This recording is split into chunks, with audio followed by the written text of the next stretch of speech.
In our nation's 246-year history, there has never been an individual who is a greater threat to our republic than Donald Trump. He tried to steal the last election using lies and violence to keep himself in power after the voters had rejected him. He is a coward. A real man wouldn't lie to his supporters. He lost his election, and he lost big. I know it, he knows it, and deep down, I think most Republicans know it. Lynn and I are so proud of Liz for standing up for the truth, doing what's right, honoring her oath to the Constitution, when so many in our party are too scared to do so. Liz is fearless. She never backs down from a fight.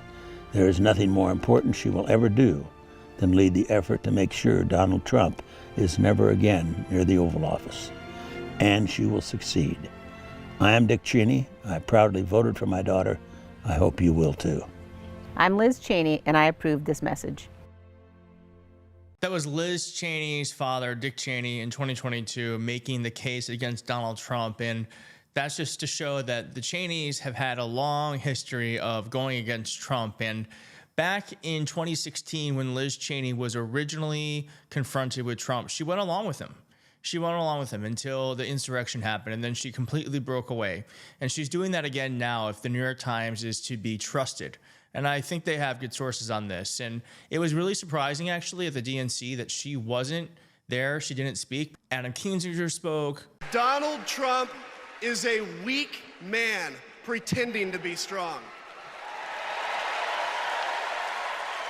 He is a small man pretending to be big.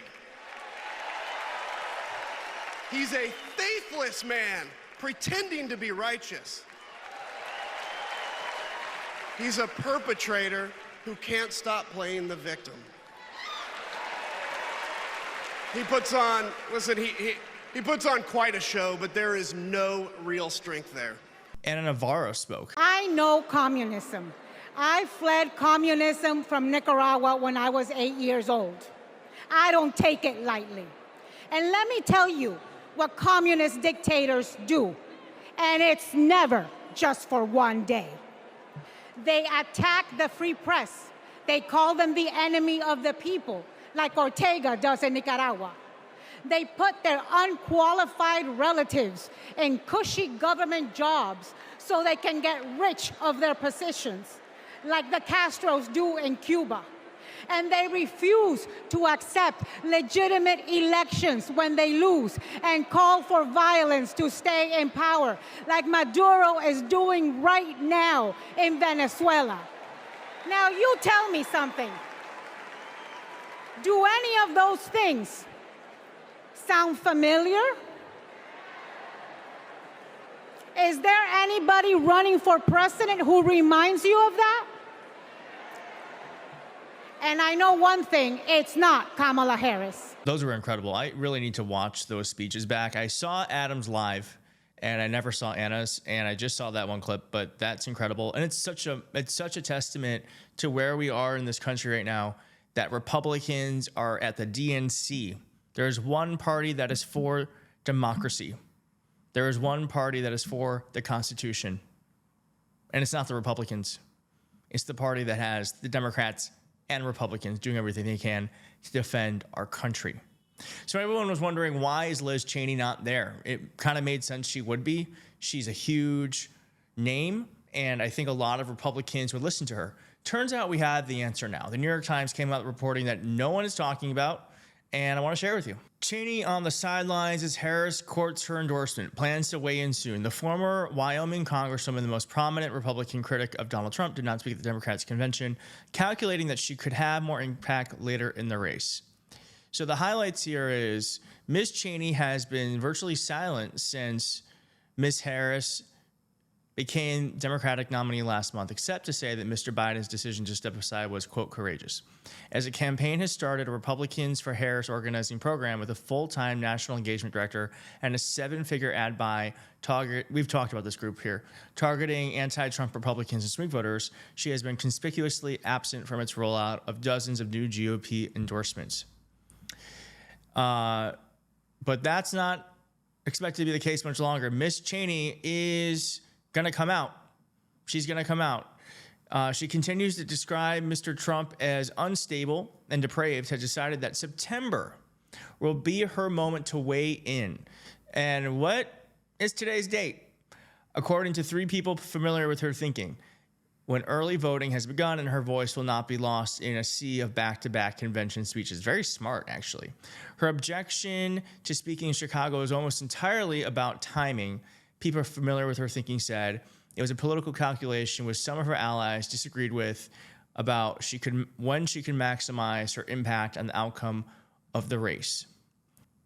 So this is talking to a source, and the source says that she might stop short of endorsing Kamala, but could still speak to the difference between the 2 candidates. Quote, speaking to skeptical Republican voters in swing states about why it's okay not to vote for the Republican nominee. That's Farrah Griffin, who's now on The View, said that, and could, quote, be enough to keep Trump out of the White House. I don't know about that. I kind of feel like if you're gonna go halfway, we're in a do or die situation. This is not about endorsing policies. This is about endorsing our Constitution, honestly. It's about endorsing, are you for the Constitution and democracy, or are you for autocracy in Donald Trump and a cult of personality? And in order to win this election as a Democrat, we have to focus on policies. But I do believe someone like Liz Cheney can make this election, can speak to the gravity we find ourselves in. One more highlight here is that Ms. Cheney, the most vocally anti-Trump member of a private and deeply conservative political family, is pro-gun, anti-abortion, and in favor of stronger national defense.